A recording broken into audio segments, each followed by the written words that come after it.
The election night of 2008 should have been cause for celebration among Senate Democrats in New York. After decades without power, they had built on recent special election successes and wrestled 2 more seats away from the Republicans. The long-awaited goal of taking control had been accomplished, albeit by the slimmest of margins. Before the news could sink in, though, Senator Dianne Savino, a Staten Island Democrat, recalled how quickly it unraveled. We win, right? It's election night. We win. We're all at the Sheridan, and we're all backslapping and cheering, and it's the night Obama gets elected, and, an hour later, oh, hold your horses, not so much.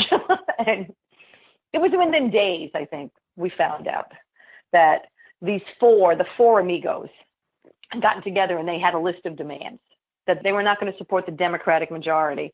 On this first installment of Tales from the Coup, the Capitol Confidential podcast is exploring the pre-coup of 2008, which signaled the disaster that was lying in wait. We're going to meet the 4 Amigos, follow Malcolm Smith's rise in the Democratic Conference, and learn how the new majority limped into their first session in power.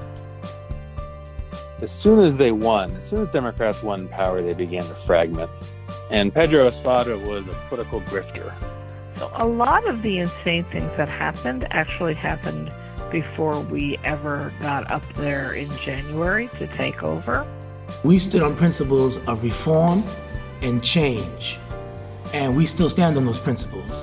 And I would hope that the people of this state will contact those 3 senators and tell them it's important for them to stay and to be Democrats and to negotiate again, as all of my members are doing, with the leader. Malcolm wasn't a killer in politics. He was not a black orca. How's that? He was not a killer. He just wasn't. It wasn't his nature. With Democrats in 2019 controlling 39 seats in the state Senate, it's almost quaint to think of a time when they were scraping and clawing to win just 32 seats. But that was the reality for Democrats in the early 2000s, as they inched their way up from 25 members in 2000 to 27 members 6 years later. With then-Governor Eliot Spitzer promoting Senate Republicans into his administration, Democrats won 2 special elections and had 30 members heading into the 2008 election season. Victories in Queens and on Long Island got them over the finish line, flipping the chamber and creating the potential for one-party rule in New York. Poised at the helm of the newly empowered Senate Democratic Conference was Malcolm Smith. Following 2 failed runs for political office in the early 90s, Smith had launched his own real estate and construction business in the Rockaways. By the end of the decade, his business had gone belly up, but he finally realized at least some of his political ambitions, winning election to the state Senate. As a member of the Senate, he found himself in the political middle. Here's how political operative Hank Scheinkoff describes his old friend and former boss. Malcolm Smith was a very aggressive, very ingratiating, and very, very on-the-move, sharp politician who actually wanted to do a lot of good and enjoyed the socializing aspect of politics, and didn't see power and the use of power as anything but a positive tool. He was not the kind of guy that you'd take into a fight with you with a knife. That's not the kind of guy he is or was. He was a serious person who believed that good things had happened. He was very social. He was adept at creating long-term relationships with people. He liked to laugh. So the idea that he's in the can today in prison is absolutely absurd to me. The whole thing doesn't fit. He had reached the precipice of power in 2008 because of a successful campaign 2 years earlier to succeed David Paterson as Senate Minority Leader, following Paterson's election to Lieutenant Governor. His ascension at the time was far from clear, though, remembers Senator Savino. Half the conference was running for leader. I mean, nobody was openly running, but everybody was kind of like trying to figure out, could they put it together for themselves? So Jeff was interested. Neil Breslin was interested. Let's see, who else? Ruth Hassel Thompson was interested. Oh, my God, I'm trying to remember who all the other people were. Eric Schneiderman. Eric, it was always assumed that, a deputy would go in, would succeed him. But Eric Schneiderman, a Manhattan Democrat, was an acquired taste in the conference, according to Savino, who said he made a terrible mistake while serving as Paterson's deputy in the Senate. When Republican leader Joe Bruno was in need of votes on a charter school bill, he struck a deal with Paterson to get them across the finish line. But Schneiderman didn't follow the leader. David agreed to give him 2 votes. And of course, when he agreed to give him 2 votes, one of them was his own. And normally when the leader goes in the tank, the deputy goes in the tank with him. And Eric Schneiderman would not go in the tank on the charter school vote. He made Liz Kruger take that vote. And I will never forget that, because Liz was so upset that she actually cried. Like, it was just, she could not believe it, but she did it for she took one for the team. Eric didn't realize at the time, but that was like a telling moment for a bunch of us. We were like, you're not going to support your leader? So it was moments like that that made Eric less than desirable to some of us. But at least initially, Schneiderman was the frontrunner, and Patterson was in his corner. But eventually, Patterson began to have doubts about his choice. These reservations peaked after Schneiderman declined to weigh in on a lack of judicial appointments for minorities. Patterson encouraged his deputy to hold a press conference on the issue, but Schneiderman wasn't anxious to take the bait. He said something like, we'll get to it at some point. And I don't know why, but this really annoyed me, because there were 10 black senators and there were 4 Hispanic senators out of, 27, something like that. So it's almost half the conference, because they're getting close to the majority now. And I just couldn't believe that he wouldn't do this. So Malcolm Smith called me up and he said, look, if it's not working out with Eric, I'm your guy. Well, next to Eric, he was my guy. And I said, well, listen, if you want to do this, I think the first thing you should do is have this press conference. Well, Malcolm turned right around and had the press conference. The pair had been close since 2002, when Smith sided with Patterson in his internal leadership coup, which overthrew Marty Connor. Their strong relationship helped Smith weather a 2006 scandal involving a paternity lawsuit filed by a former aide. During the process of selecting Patterson's successor, Savino said a consensus emerged that it had to be a minority member. Now, this belief that the leader of the Democratic Conference had to be, a black person or a person of color, because they elected the first, African-American leader of the Senate or conference in the legislature. Now you can't go back to a white guy. This criteria winnowed the field significantly, and while Savino noted that Senator Ruth Hassel Thompson, a black woman from Westchester County, was in the mix, she said no one liked her for leader. And so Malcolm became this compromise candidate. He was a guy from the outer boroughs. He wasn't a lefty. He wasn't too far to the right. He wasn't too far to the left. Everybody genuinely liked him personally. If you needed help raising money, Malcolm would help raise money, and he never really caused any problems. So he became the person to put it together. And so some of us started to coalesce around Malcolm, and we created what became known then as the Six Group. And the Six Group consisted of me, Jeff, Bill Stokowski, John Sampson, Tom Duane, and Malcolm. Oh, and Ephraim Gonzalez, I'm sorry. And Malcolm it was 6 of us and Malcolm. He called us the Six Group. In fact, he named his campaign committee the Six Group at one point. So we put together with 6 members the leadership. You also had hanging out there, Marty Delan was interested in being leader, and you had other people. And when people saw us sticking together and holding 6 of us plus Malcolm, that was 7. Eventually, the numbers started breaking our way. Fast forward to 2008, the New York Times reported that Malcolm Smith was sitting speechless in a Manhattan hotel room as he learned from a phone call that his party had become the majority in the state Senate. Scheinkoff was with him at the time. I was in a hotel room at the Sheraton. Not a lot of whites, a lot of black people. And Malcolm looked at Floyd Flake, the reverend from who had been a congressman, right? And we were all holding hands, and Malcolm looked at Reverend Flake and said, Reverend, I need a prayer. Because he had become the majority leader, and guess what? Obama had become the president. And the simple fact that we talked about that night was that black people generally don't get much that's not broken or is not in difficult shape when they assume power.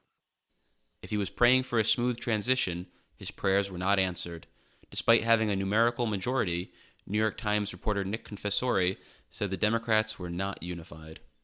As soon as the Democrats won, like the day after the election, it was already clear that some of these members were going to hold him hostage, because people really understood that since the defection of any one vote could cost Democrats the majority, it really encouraged hostage-taking. The possibility of a rocky elevation for Smith wasn't something newly elected Manhattan Democrat Daniel Squadron had ever anticipated, as he thought it was largely predetermined that the minority leader would become the majority leader.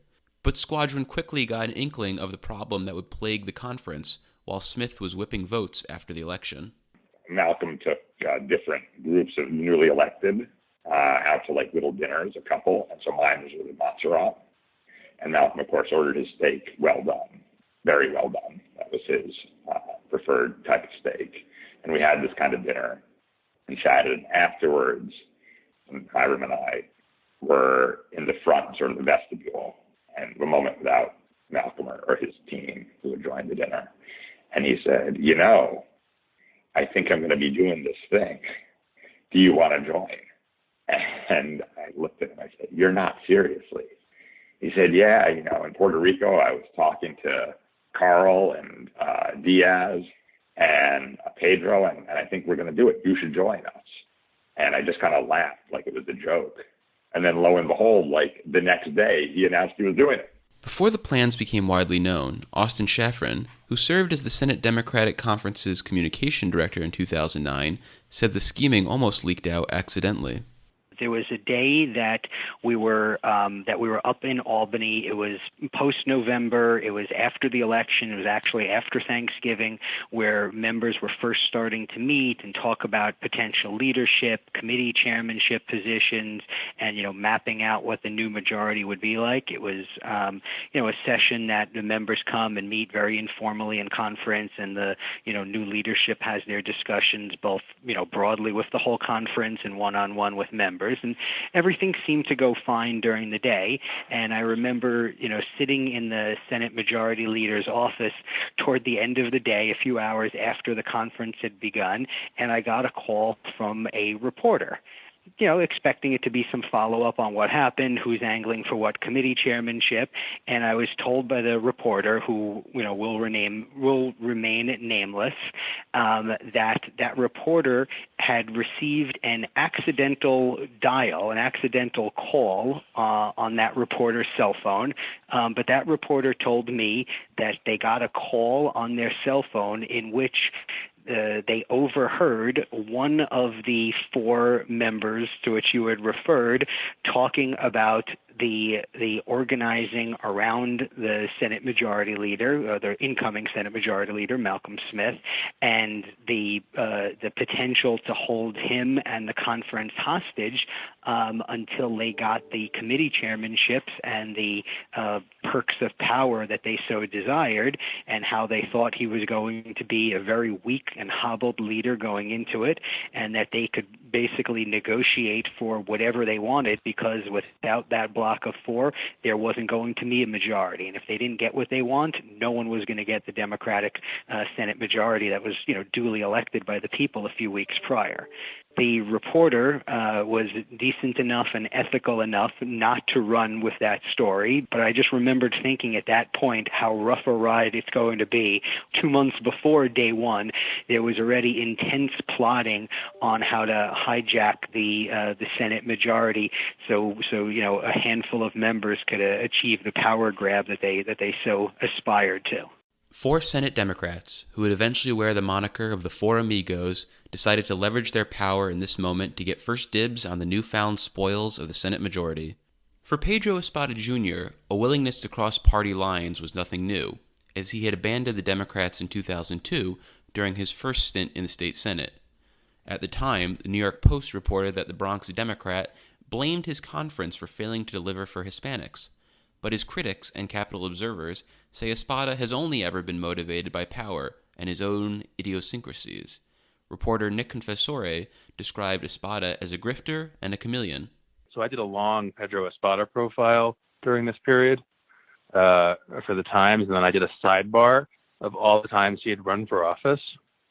And he had run for office like 25 times in 10 years. He was always angling, always looking for power. If he lost a race for council, he'd run for assembly. If he lost a race for Senate, he'd run back for the council. And he won a couple of times over the years. He was always angling, always looking for power. His return to power in 2008 came at the expense of Smith ally Efraim Gonzalez. The incumbent Democrat was facing legal scrutiny heading into the primary season, but Savino said that Smith ignored pleas to throw their political weight behind another candidate. I remember to this day Ruben Diaz Sr. standing on the floor telling me, you have to get this guy not to run because it's Pedro Espada. He is going to run. He is going to beat him. He is a bad person because the Diazes and the Espadas at the time were bitter enemies. And he just warned us, don't do it. But Malcolm would not hear it because Ephraim was his vote. When Pedro emerged on the scene in Albany, his distinct speaking style and fashion choices became two of his defining characteristics. He would talk about himself in the third person, which is like the mark of a true sociopath. You know, so when he was the good Pedro, he would say, I did this and I did that. I opened a medical center and I provide food for the poor. But when he was something bad, he would say, Pedro understands that people are upset with Pedro. It's so bizarre. But he would wear these suits with these really short sleeves because he wanted his cuffs to show. The other new member that joined the Amigos was Hiram Montserrat, a sitting city council member whose election to the Senate was made possible in part by Queens leader Joe Crowley, then a member of Congress, who helped usher out incumbent John Sabini. He had fought off a challenge from Hiram Montserrat 2 years before in 2006, and Joe Crowley was kind of tired of, having to defend against, Montserrat because he saw Montserrat as a challenge to him in the future. So it was like, all right, throw John Sabini under the bus. I'm done. And it was clear that Queens County was moving to support Hiram over John Sabini. And David Patterson, being, a decent individual, gave John Sabini a job as chair of Racing and Wagering. So John didn't run, so Hiram becomes the candidate. Senator Carl Kruger, the third Amigo, a Brooklyn Democrat, also had fluid loyalties, having recently been appointed by the Republicans to lead a committee. Carl Kruger, who had always been a Democrat, but kind of did the dance, whoever was willing to help him, Joe Bruno always took care of him. You never really knew what he was going to do. He would come to conference once in a blue moon. Most of the time he didn't. So he was not really heard from during this whole cycle. The fourth Amigo was Senator Ruben Diaz Sr., a Pentecostal minister from the Bronx, known for his colorful speeches, outsized personality, and affinity for cowboy hats. Rich as a party, then a staffer for Long Island Senator Craig Johnson, said his inclusion in the group was a surprise. The X factor was Espada and Diaz. Diaz beat Pedro Espada several years before. Pedro Espada had previously caucused with the Republicans, and he got beat by a primary by Ruben Diaz, who was a popular preacher and a sitting city councilman at the time. And they hated each other. But somewhere along the line, they made up and nobody knew. Diaz's decision also baffled Savino. How Reverend Diaz ever got involved with them, I don't know. But I think, if I recall, part of his issue was he saw a Democratic majority of, that was going to pass bills that he was vehemently opposed to: choice, gender, marriage equality, all of the social issues that, as a Pentecostal minister, even though he was a Democrat, he was just completely opposed to. So he wanted to make sure that didn't happen, and he was prepared to do whatever he had to make sure that those bills wouldn't come to the floor. Foreshadowing what would happen next summer, Montserrat didn't hold out very long with the other hostage takers. The Working Families Party, Bertha Lewis, who was very close to Hiram Montserrat, and other groups, 32BJ and whatever, they got to Hiram, and they peeled Hiram off. But the remaining senators, who became known as the Gang of Three, were committed to extorting the conference, recalls Senator Liz Kruger, a Manhattan Democrat and one of a handful of reformers in the new majority. And they even put it in writing and showed up at a secret meeting in a, hotel room, and basically submitted this document and said, sign this document or we don't allow you to become the leader. And that was all published in the New York Times at the time, including the letter. Each member of the Gang of Three had their own wish list, according to reporting from Confessore and his colleagues at the New York Times. Kruger wanted to run the Senate Finance Committee, a post Smith had promised to Buffalo Senator Bill Stokowski, and he wanted a massive budget to run the operation. He also wanted power over confirmations and a promise to be the Senate majority's point person on redistricting in 2 years. Espada wanted to run the chamber's housing committee and get a leadership title, as Liz Kruger recalled he was very interested in titles. Diaz wanted the liberal social agenda killed prematurely, which put Smith in the awkward position of going back on his word to the advocates who had invested heavily in the Democratic majority on the assumption they would bring key LGBTQ bills to the floor for a vote. Meeting in September with the Human Rights Campaign, the Pride Agenda, and Senators Tom Duane, Jeff Klein, and Diane Savino, Smith made emphatic promises.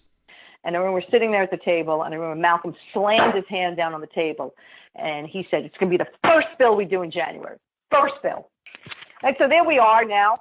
After he had committed to the Pride Agenda, committed to HRC, the first bill, I guarantee you, and they invested a ton of money in us. He, in an effort to hold on to become the majority leader, he cut a deal with Diaz and said, we won't bring the bill to the floor. A handshake deal was struck in early December at the University Club in Manhattan following a 3-hour meeting, which included then-Governor David Paterson. The Times reported that the agreement was sanctified by a prayer from Diaz. But this arrangement fell apart almost as soon as the demands became public, which weakened all the players involved, including Paterson, because he couldn't seal the shotgun wedding. Here's how New York Now host Susan Arbetter led their subsequent show. Hello, everyone. It was not a good week for Malcolm Smith. For weeks now, the Gang of Three, as they're called, Carl Kruger, Pedro Espada, and Ruben Diaz, all Democrats, have withheld their support from Smith, meaning the Democrats may not have the majority after all come January. The three say they want a stronger Latino presence in positions of leadership in the legislature. And last week, among other Gang of Three gains, it was announced that Espada would become majority leader, while Smith would serve in the role as president pro tem. That deal imploded this week. Tuesday, Espada told the New York Times his role as majority leader had been, quote, gutted, and announced he would not support Smith as leader. As for Smith, he said that any deals that he had made with the three men were off the table. We stood on principles of reform and change, and we still stand on those principles. And I would hope that the people of the state will contact those three senators and tell them it's important for them to stay and to be Democrats and to negotiate again, as all of my members are doing, with the leader, and individually have conversations about committees and chairs and what their role will be. What happened in the last 48 hours? Because 48 hours ago you told us here that, you know, we've discussed what the role is going to be. We're going to make the announcement on Wednesday, by Wednesday. What happened between then and now? Well, again, when we first started out, the discussion was about reform, changing the government. You saw statements from them talking about reform, changing the government, and that's where this conference has always been. But it became very clear to me over time that those negotiations started being more about self-interest and personal aggrandizement, and I was not going to be a part of that. Did their requests or demands expand over time? Well, for one in particular, it was always clear that the majority leader post did not come with a Lulu. There was then a request for that to happen. We are prepared to reopen discussions, but it'll be on the terms that I establish. Despite the divided conference, Squadron said rank-and-file members were repeatedly assured throughout the winter that everything would be just fine. And so the message that, they were trying to communicate was that this would be just fine. But there were some, marathon meetings, a number of which were basically live blogged by Liz Benjamin, in which, this stuff was talked about, how it was being handled was talked about, the decisions were being questioned before sort of any deal was made. It was by no means sure that this group was going to end up costing the Democrats. The effort to bring the breakaway Democrats back into the fold continued into the new year, interrupting a vacation for Savino and partner Jeff Klein. And for the whole time we were on the cruise, it was just nonstop phone calls from reporters and, conversations with the conference and conference calls to try and figure out how we were going to put this back together and what we would do. And it took all the way up until the day of the State of the State. During the prolonged negotiations, Montserrat also found himself on the wrong side of the law. On December 19, 2008, he had an altercation with his girlfriend where he slashed her face with a drinking glass. He was subsequently charged with felony assault that would loom over his presence in the chamber. On the eve of the Senate leadership vote in early January, the Gang of Three returned to the fold. Diaz got an understanding about same-sex marriage, the Aging Committee, and a leadership role on a new Senate Latino caucus. Carl Kruger would get to control the Finance Committee and a massive budget. And Espada got the Housing Committee, was appointed vice chair to the Rules Committee, and took the newly created post of vice president of the Senate for Urban Policy. After the deal was reached, Smith said, quote, "This was not easy. It was not easy because the members of our conference have not been in charge for over 40 years. Everybody is very passionate about their concerns." The devil's bargain eluded Liz Kruger. So in general, it was just a direct blackmail exchange. If you don't give us these things, you don't get to be the leader. So for me, it was like disaster beyond my comprehension before we even showed up in Albany. Here's what New York Post columnist Fred Dicker and public radio correspondent Karen DeWitt had to say at the time during a reporter roundtable segment on New York Now with Susan Arbetter. How did Malcolm Smith pull this off? Did a lot of praying. I think he's a man of God. He had the governor on his side. The governor was fighting for him. The Democrats wanted to be in the majority. There was no obvious alternative to Malcolm Smith as a Democratic leader. Jeff Kline of the Bronx was interested in it, but he didn't have a big popular following. So I think that it had to be some Democrat, and Malcolm Smith, as the Democratic minority leader, was best positioned to become the majority leader. I think leader. These renegade senators, the so-called Gang of Three, they saw the writing on the wall. They were going to have to go with the Democrats because the Republicans are fading. And even if they got some perks with the Republicans, it would probably only last a couple of years, and then they'd really have no friends anyway. Do you agree with Fred that the Gang of Three, Kruger, Diaz, and Espada, overplayed their hand? Well, they did in December when they got this big deal that fell apart. And after that fell apart, they were severely weakened. I think they knew they were going to have to go into the fold somehow and save face. And a few days later, the Rod Blagojevich scandal from Illinois emerged. And it sounded an awful lot like the deal this Gang of Three with the governor involved had agreed to, where they were demanding certain benefits to themselves, including money, in exchange for their votes. It sounded like the kind of thing that Blagojevich was being investigated for. When they got these chairmanships, they got money, so it did sound similar. That's when I think they lost a lot of power when that came up, and everybody sort of took a step back from that. But Smith did pull it off rather dramatically just a few hours before the vote was to take place. And nobody even knew, but Tuesday afternoon, people still wondered whether by Wednesday he'd be majority leader. One of the Gang of Three, Diaz, didn't seem too happy at the press conference in which they were announcing Malcolm Smith was the leader. Why? Well, there's this whole question about gay marriage. He said he didn't want to join if they were going to vote for gay marriage, and Senator Smith said that wasn't discussed. Diaz kind of implied that it was discussed, and so it's kind of foggy whether they have made a deal not to do. What do you think? Gay Ruben marriage. Diaz Ruben Diaz Sr., the senator, was very upset, he claimed, because his son, Ruben Diaz Jr., an assemblyman who wants to run for Bronx Borough president, was being threatened with the inability to do that. The Democratic Party in the Bronx was saying, if your dad goes with the Republicans, you're a dead man politically in the Bronx. He was upset about that. I think it's also true that Ruben Diaz gave his word for a while to the Republicans. The Republicans are pretty bitter, saying that some of his Gang of Three told us outright, we're with you. And then at the last minute flipped. They lied to them, according to the Republicans. And Diaz may have some pangs of conscience over that. And as to the issue of gay marriage, they don't have the votes currently, so it's somewhat of a moot point. Because no Republicans are going to vote for it as far as we know. Not right now. And some Democrats will vote against it. And they don't have enough Democratic votes. On the eve of the new session, the Times-Union reported that Smith was hopeful about this, quote, very exciting period.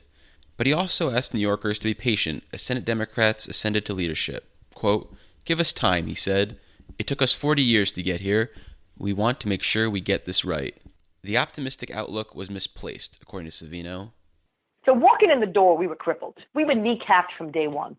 Even though we were all thrilled to be in the majority conference room, there was the undertones were so problematic. And that's our show. I want to thank my brother, Joe Lombardo, for creating the music you're hearing now and at the start of the episode. And thank you to New York Now for letting me access their extensive library of clips. A big shout out to all my guests, including Diane Savino, whose excellent recall and vivid storytelling helped elevate this episode. I'll be back in 1 week with a new tale from the coup as we look at the Senate Democrats' attempt to govern with their new majority. The Republicans were floor generals, and we should have seen then what was going to come later. They used every trick, according to Senate rules and according to Masons, to prolong debate and to intentionally make the budget late. Make sure you subscribe to Capitol Confidential wherever you download podcasts so you'll never miss an episode. And don't forget, we're doing a live forum on May 7th at the Hearst Media Center in Colony, with tickets available on Eventbrite or by calling 518-454-5479. Until next time, podcast adjourned.